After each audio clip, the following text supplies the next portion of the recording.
Hello chess friends, welcome back to our YouTube channel. So here's a very nice chess puzzle. I just solved it and I really found it attractive.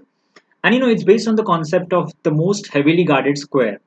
And you'll know what I know, what I mean. So here it's white to play and win the game. I'm gonna let you spend some time with this puzzle. So here we go. Strike where it hurts most. I'll let you have 10 seconds before I give you the answer.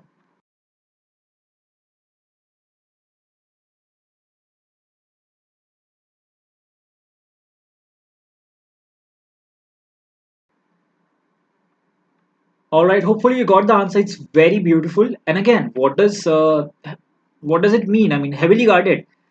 Heavily guarded, basically the square, which is like it has been guarded by a lot of pieces, and yet that's the square we need to strike. I think there are many examples of this great theme. One of the most famous one is the Korchnoi Karpov game, the Sicilian Dragon game, where I think Karpov played the move e5, brilliant move, and there are some other examples as well of this particular theme. You need to strike where black has a lot of defenders. Somehow it works. I don't know how, but it just magically works. So the first move is rook to h5 check. Incredible move. I mean, look at this. The king can capture, the rook can capture, the queen can capture. So many pieces can capture. In fact, anything he does is just bad. It just lost after this. So okay, pawn cannot capture as it's pinned over here. You can see, so that is eliminated. What happens if the queen captures? Let's go for the simple lines first. Queen takes on h5. Now comes the move Queen g7 check. Basically, it's very simple king hunt now. King to g5, bishop f6 check, and you can see that the rook on b4 is beautifully covering the fourth rank. So the king is forced to go on the f5 square. And now here's the checkmate. Rook to f4. What a beautiful checkmate it is! Wow, just simply wonderful to have the bishop over there and the rook over here. So let us go back. After rook h5 check, he can also go, let's say, rook takes on h5. This is also possible. In fact, this is very similar to the line. Now you have queen check, king goes over here, check, and because there is a piece on the h5 square, and that's why the king cannot go there. Even if it would have gone there, let's say king h5, there was rook h4. Even that is winning for us. So king to f5, and here comes rook to f4, same checkmate, similar checkmate.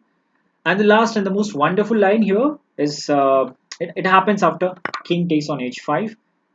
Now the move is queen h4, a queen sacrifice. So first you sacrifice a rook, now you sacrifice a queen. What's happening over here? Well, this is like a decoy and attraction. You drag the king down to an unpleasant square, right, where he doesn't want to go. And now comes the move bishop to f6, a double check. A double check basically means that he cannot capture either of the piece. He cannot block. He just have to move, right? So even the safest of the kings move wildly in the face of the double check. There's a quote like that. I have definitely misquoted it, but yeah, something like that. King h5, and now comes the move rook h4 checkmate. The same happens after king to h3. Now we have rook h4 a checkmate. So what a brilliant puzzle this was. First this rook sacrifice, rook h5, followed by queen h4 check. I mean, two pieces in a row, and then we have this excellent checkmate. Even the other lines are quite beautiful. For example, rook f4 mate is quite a beautiful checkmate. So I'll leave you with this excellent position. I really enjoyed solving this, and that's the point of this theme. You have to attack on the most heavily guarded square. h5 was so heavily guarded. There were three pieces capturing it, and it still loses. So yeah, excellent theme. Hope you enjoyed it. Thank you for watching, and do subscribe to my YouTube channel. Thank you all.